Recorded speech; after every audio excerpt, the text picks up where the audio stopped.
अस्सलाम वालेकुम। हमारा जो टॉपिक है वो चल रहा है रिस्पायरेटरी सिस्टम और सब्जेक्ट हमारा जो है वो है फिजियोलॉजी। ठीक है, बेसिकली जो लास्ट लेक्चर था वहाँ पे हमने ये वाली बात की थी कि आपके पास जो आप सांस लेते हो और ऑक्सीजन आपकी बॉडी जो है वो इनहेल करती है, तो बेटे वो आगे फर्दर टिश्यूज तक कैसे पहुँचती है, क्या मैकेनिज्म है उसका, क्या नहीं है, वो हम लोगों ने सारा पढ़ा था। आज हम लोग पढ़ेंगे रेगुलेशन ऑफ ब्रीदिंग कि आपकी बॉडी जो है वो आपकी ब्रीदिंग को रेगुलेट कैसे करती है। बेटे आपकी बॉडी का ऐसा कोई सिस्टम नहीं है जिसका सेंटर जो है वो ब्रेन में ना पड़ा हो। ठीक है, ब्रेन ही बेसिकली आपकी बॉडी के सारे सिस्टम को क्या करता है, कंट्रोल करता है। तो बेटे ऐसे रिस्पायरेशन को भी आपका ब्रेन जो है वही कंट्रोल करता है। ब्रेन की जो लोअर साइड है इनके जहाँ ये वाली जो साइड होती है इसको हम लोग कहते हैं बेटे ब्रेन स्टेम। ठीक है, ये वाली साइड को कहते हैं ब्रेन स्टेम। यहाँ पे आपके पास रिस्पायरेशन के दो सेंटर्स पड़े होते हैं, उनका नाम है एक मेडुला और एक पोन। ठीक है, ये बात आपको पता होनी चाहिए कि रिस्पायरेशन को कंट्रोल करने के लिए आपके पास कुछ रिस्पायरेटरी सेंटर्स होते हैं, वो किधर पड़े हैं बेटे, ब्रेन में, ब्रेन स्टेम के अंदर पड़े हुए हैं और उनका क्या नाम होता है, मेडुला और बोन।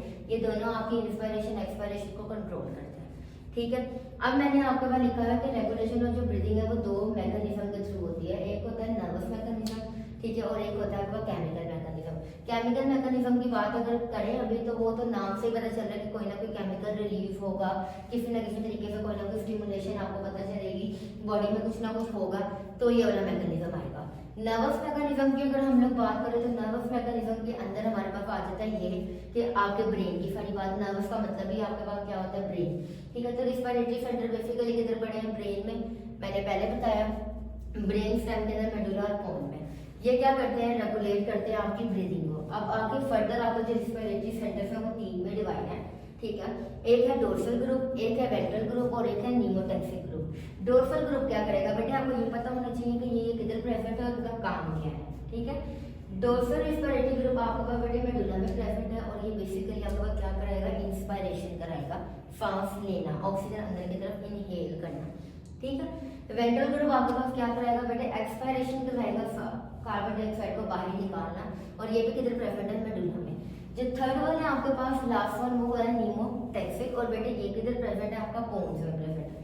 ठीक है, बेसिकली ये क्या करता है, आपकी रेट को और आपकी डेप्थ ऑफ द ब्रीदिंग को कंट्रोल करता है। रेट और डेप्थ क्या होती है, डेप्थ ये होती है पहले तो, जो कि मैंने आपको लंग कैपेसिटी फॉर वॉल्यूम में पढ़ाया था, डीप इंस्पायर करना, फोर्सफुली इंस्पायर करना और फिर फोर्सफुली एक्सपायर करना, और कार्बन डाइऑक्साइड को वो आ जाती है आपकी डेप्थ के अंदर। और रेट क्या होता है, रेट होता है ये कि जब हम सीढ़ियाँ चढ़ते हैं हमारा सांस बहुत तेज हो जाता है। ठीक है, सीढ़ियाँ उतरते हैं तो तेज हो जाता है, एक्सरसाइज करते हैं तो तेज हो जाता है, कोई भारी सामान उठाते हैं तो तेज हो जाता है। तो सांस का तेज हो जाना या कम हो जाना वो आपका रेट होता है। ठीक है, तो वो कौन कंट्रोल करता है, नीमोटेक्सिक सेंटर। अब फर्दर जो हमारे पास मैंने लिखे हुए डोर्सल रिस्पायरेटरी न्यूरॉन और ventral respiratory group of neurons, ये बेटे इनके बहन भाई हैं, इनके बहन भाई समझ लो या इनके हेल्पर समझ लो कि इसके अंदर इसके न्यूरॉन्स प्रेजेंट हैं, इसके अंदर इसके न्यूरॉन्स प्रेजेंट हैं। जो इसके न्यूरॉन्स है बाहर है वो भी इंस्पायरेशन कराएंगे, जो इसके न्यूरॉन्स है वो एक्सपायरेशन भी कराएंगे और कुछ और काम भी करेंगे, वो हम आगे पढ़ लेते हैं। डोर्सल रिस्पायरेटरी न्यूरॉन्स जो हैं वो आपके पास रिदम, यानी कि आपकी जो रिदम मतलब होता है कि पहले इंस्पायरेशन चलेगी फिर एक्सपायरेशन चलेगी, उसको और इंस्पायरेशन को जनरेट करवाएगा, शुरू करवाएगा, जो कि उसका काम है इंस्पायरेशन करवाना। Ventral respiratory group of neuron आपके पास क्या कराएगा, इंस्पायरेशन और एक्सपायरेशन दोनों के न्यूरॉन इसमें प्रेजेंट होते हैं। ठीक है, ये क्या करता है, ये आपके मसल्स को कंट्रोल करता है, मसल की एक्टिविटीज को कंट्रोल करता है। मैंने आपको इंस्पायरेशन का मसल डायफ्राम बताया हुआ है, एक्सपायरेशन का मसल आपके एब्डोमेन के दूसरे मसल्स बताए हैं। ठीक है, ये उनको कंट्रोल करेगा आपका वेंट्रल ग्रुप ऑफ न्यूरॉन। अब इसके अंदर कुछ न्यूक्लियस भी प्रेजेंट है, जो भी आपके पास क्या करेंगे, इंस्पायरेशन और एक्सपायरेशन करवाएंगे। न्यूक्लियस प्रेजेंट है आपके पास, मैं आ रही हूँ, एक मिनट। न्यूक्लियस प्रेजेंट है जो आपके पास पैरा एम्बिगस प्रेजेंट है, ये इंस्पायरेशन बेसिकली करवाएगा। न्यूक्लियस डिटोफिशियलिस ये बेसिकली आपके पास एक्सपायरेशन करवाएगा। ठीक है, तो ventral respiratory group of neuron के अंदर क्या क्या प्रेजेंट है, मोटर एक्टिविटी को कंट्रोल करवाता है, इंस्पायरेटरी और एक्टिविटी मसल्स के। ठीक है, उसके बाद आ जाता है इनके पास दोनों न्यूरॉन्स प्रेजेंट होते हैं। ठीक है, इनके पास दो न्यूक्लियस प्रेजेंट होते हैं, एक इंस्पायरेशन में हेल्प करता है और एक एक्सपायरेशन में हेल्प करता है, आपको ये पता होनी चाहिए। फिर आ जाता है नीमोटेक्सिक सेंटर, इसमें ये होता है कि ये आपके पास रेगुलेट सिंपल आपकी ब्रीदिंग करवाता है, जो कि मैंने आपको बताया रेट को करवाएगा। ये करता क्या है, ये हमेशा आपके पास डोर्सल रिस्पायरेटरी ग्रुप को जाके कहेगा कि भाई तुम स्पीड अप हो जाओ और अच्छे से काम करो, क्यों, क्योंकि इसने रेट और ब्रीदिंग डेप्थ को दोनों को कंट्रोल करवाना होता है। तो इंस्पायरेशन जो होती है ना आपकी, वो कौन करवा रहा है? डोर्सल करवा रहा है। तो ये हमेशा डोर्सल को जाके कहेगा कि भाई स्पीड अप हो जाओ, तुम अपना काम करो। जब भी हमें तेज सांस चाहिए तो ये क्या करवाएगा? डोर्सल रेस्पिरेटरी को जाके कहेगा कि भाई तुम एक्टिव हो जाओ, और वो फिर स्पीड अप करवा देंगे आपकी ब्रीदिंग को। ठीक है, इसको दोबारा करने की जरूरत नहीं है। इसमें सिर्फ ये इंस्पायरेशन को जनरेट करवाएगा, ये मसल की एक्टिविटी को कंट्रोल करेगा। इसमें दो न्यूक्लियस प्रेजेंट है, एक आपको इंस्पायरेशन करवाता है, एक एक्सपायरेशन करवाता है। और न्यूमोटैक्सिक जो है वो हमेशा आपके पास क्या करेगा? डोर्सल रेस्पिरेटरी ग्रुप को कहेगा तो भाई तुम एक्टिव हो जाओ। कब? जब हमें ज्यादा सांस चाहिए। यहाँ पे नर्वस खत्म हो गया, केमिकल स्टार्ट हो जाता है। केमिकल मैकेनिज्म जो है वो हमेशा जब भी आपके ब्लड के अंदर कोई ना कोई केमिकल चेंजिंग आएगी, जैसे कि कार्बन डाइऑक्साइड कम ज्यादा हो गई है, या कम हो गई है, ऑक्सीजन कम हो गई है या ज्यादा हो गई है, तब आपकी बॉडी के अंदर क्या होगा? कुछ ना कुछ चेंजिंग, तो ये तब स्टिमुलेट होगा। ठीक है, यही बात मैंने आपको बताई है कि जब भी आपकी बॉडी में ऑक्सीजन की कमी हो जाएगी या हाइपर कैप्निया, कार्बन डाइऑक्साइड का ज्यादा इंक्रीज हो जाना हाइपर कैप्निया होता है, ऑक्सीजन की कमी हो जाना हाइपोक्सिया होता है। जब भी ये दोनों चेंजिंग आएंगी तो आपके पास क्या है? केमिकल मैकेनिज्म एक्टिव हो जाएगा। ये होता है कि इनकी नर्व एंडिंग्स होती है, अभी मैं आपको बताती हूँ। सेंट्रल स्पीच फर्दर दो में डिवाइड है, एक सेंट्रल में और एक पेरिफेरल में। सेंट्रल किधर प्रेजेंट होगा? ब्रेन में। पेरिफेरल किधर प्रेजेंट होगा? वायरल की पेरिफेरीज में। ठीक है, ये क्या करता है? ये स्लोली होता है, काम थोड़ा सा थक के करता है, लेकिन काम हमेशा एफिशिएंट करता है। फिट किस्म का काम करेगा, लेकिन थोड़ा सा स्लो तरीके से आहिस्ता आहिस्ता करेगा। 70 to 80% वेंटिलेशन आपका सांस लेने का जो है सारा मैकेनिज्म इसके ऊपर चलता है। इसमें होता क्या है? अब यहाँ से इसका मैकेनिज्म स्टार्ट हो जाता है। अच्छा, ये एक स्टोरी की तरह याद रखोगे, जैसे मैं बताऊंगी तो ठीक रहोगे, फायदे में रहोगे। रटा लगाओगे तो तुम्हारा अपना नुकसान है, मेरा तो कुछ नहीं है। इसमें होता क्या है बेटे? सबसे पहले आपकी बॉडी में हाइड्रोजन आयन जो होते हैं वो ज्यादा हो जाते हैं। ठीक है, लेकिन अब याद रखना, हाइड्रोजन आयन जो होते हैं ना, वो आपका ब्लड ब्रेन बैरियर होता है, एक ब्लड ब्रेन बैरियर को क्रॉस नहीं करते। ये BBB जो लिखा हुआ है ये होता है ब्लड ब्रेन बैरियर। ये आपको बेसिकली ब्रेन का एक बैरियर होता है। हर चीज ब्रेन के अंदर नहीं जा सकती, कुछ चीजों को इजाजत है सिर्फ जाने की, कुछ चीजों को नहीं है। ठीक है, नीचे पढ़ोगे तो कार्बन डाइऑक्साइड जो लिखी हुई उसको इजाजत है जाने की, वो ब्लड ब्रेन बैरियर को क्रॉस करके अंदर चली जाती है। लेकिन जो हाइड्रोजन आयन है उन्हें नहीं है इजाजत अंदर जाने की। तो आपकी बॉडी में क्या होता है? आपकी बॉडी में हाइड्रोजन आयन हो जाते हैं ज्यादा, लेकिन ये ब्लड ब्रेन बैरियर को क्या करते हैं? क्रॉस नहीं कर सकते। इसलिए ये सेंट्रल कीमोरिसेप्टर को क्या करेंगे? स्टिमुलेट नहीं कर सकते। लेकिन अगर आपकी बॉडी के अंदर कार्बन डाइऑक्साइड पैदा हो जाती है, ये ब्लड ब्रेन बैरियर को क्या करती है? क्रॉस कर लेती है। ये बात मैंने आपको लास्ट लेक्चर में पढ़ाई थी। हाँ, लास्ट लेक्चर में पढ़ाई थी कि कार्बन डाइऑक्साइड ने जब क्या करना होता है? ट्रांसपोर्ट करना होता है, तो वो क्या बना देती है? बाइकार्बोनेट बना देती है। ये वो वाली बात यहाँ पे लिखी हुई है कि कार्बन डाइऑक्साइड जो होती है वो ज्यादा हो जाएगी आपकी बॉडी में, ब्लड ब्रेन बैरियर को ये क्रॉस करेगी और ये वहां पे जाके क्या करेगी? कार्बोनिक एसिड बना देगी। कार्बोनिक एसिड कैसे? ये वाटर के साथ मिलेगी।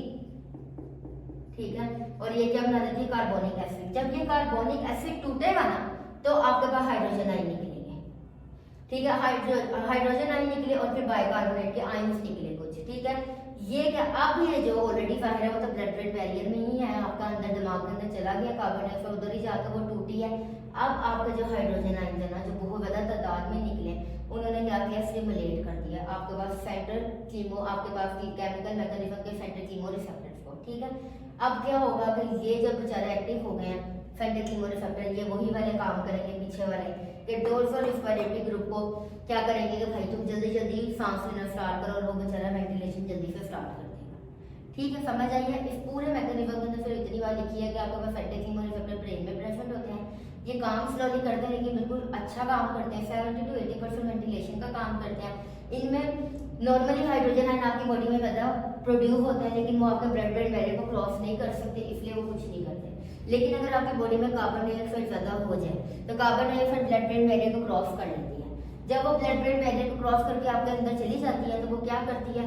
वो वहां पे कार्बोनिक एसिड बना देती है। कार्बोनिक एसिड जब टूटता है, बाइकार्बोनेट के कुछ आयंस निकलेंगे और कुछ हाइड्रोजन के आयंस निकलेंगे। तो जो हाइड्रोजन के बहुत ज्यादा आयंस निकले हैं वो अब क्या करेंगे? सेंट्रल कीमोरिसेप्टर को क्या करेंगे? एक्टिव, के तुम भाई एक्टिव हो जाओ। सेंट्रल कीमोरिसेप्टर बेचारा कहेगा मेरे पास की तो अकेली बात नहीं है, डोर्सल ग्रुप को भी वो अपने साथ में लाएगा और डोर्सल ग्रुप को कहेगा कि अब तुम ज्यादा सांस लेना शुरू कर दो, तो बेचारा वेंटिलेशन ज्यादा स्टार्ट कर देगा।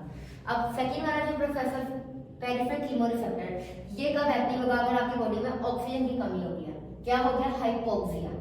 ठीक है, ये कब एक्टिव हो रहा था? जब कार्बन डाइऑक्साइड ज्यादा होगी। ये कब एक्टिव होगा? जब ऑक्सीजन की कमी होगी, जिसको हम हाइपोक्सिया कहते हैं। ठीक है। अब पेरिफेरल कीमोरिसेप्टर के अंदर एक स्पेसिफिक टाइप के हमारे पास कुछ चैनल समझ लो या कुछ रिसेप्टर समझ लो वो प्रेजेंट है। उनका नाम क्या है? वो है ऑक्सीजन सेंसिटिव पोटेशियम चैनल्स। ठीक है। अब यहाँ पे मैकेनिज्म स्टार्ट हो गया। जैसे ही बॉडी में ऑक्सीजन की कमी होगी, ये चैनल जो हैं ये बंद हो जाएंगे। ठीक है। ऑक्सीजन क्या करेगी? ऑक्सीजन तो पहले ही कम है, तो जो बची कुछ ऑक्सीजन है वो क्या करेगी? वो कहेगी कि इन चैनल को बंद कर दो। ये चैनल बंद हो जाएंगे। जब ये चैनल बंद हो जाएंगे ना, तो पोटेशियम जो है वो बाहर नहीं जाएगा। ठीक है। इफ्लेक्स का क्या मतलब होता है? बाहर जाना।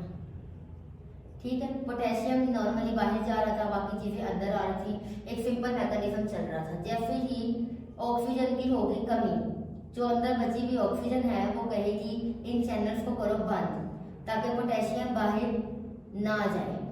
ठीक है। ये बात समझ आ गई। फिर आपके पास एक एक्शन पोटेंशियल जनरेट होगा, यानी कि फिर वही वाली बात आएगी कि सिग्नल्स जो है वो आपके पास किधर जाएंगे? डोर्सल ग्रुप के पास। और डोर्सल ग्रुप क्या करवाएंगे?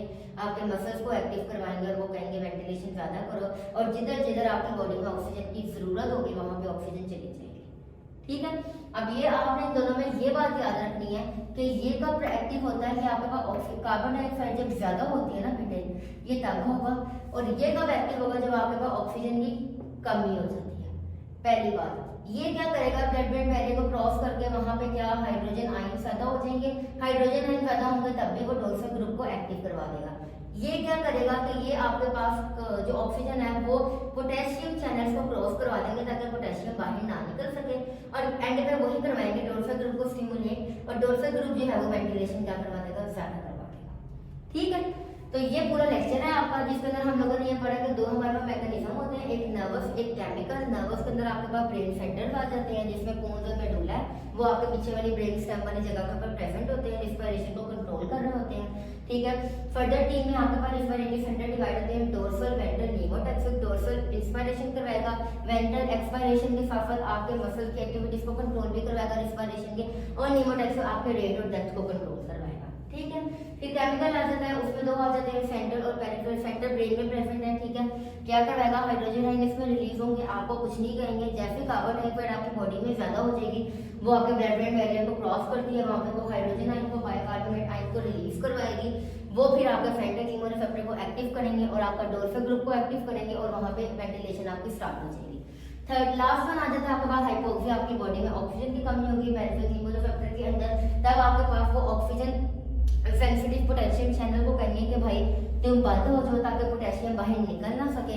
और फिर वही होगा कि आपके पास एक डोर्सल ग्रुप को एक्टिव करवाएंगे, वो कहेगा कि वेंटिलेशन स्टार्ट करो, और जिधर जिधर ऑक्सीजन की कमी है वहां पे ऑक्सीजन चली जाएगी, और आपका सारा ब्रीदिंग सिस्टम आपका नॉर्मली ऐसे ही चलता है। ठीक है। ये आपका आज का रिस्पिरेशन का टॉपिक था।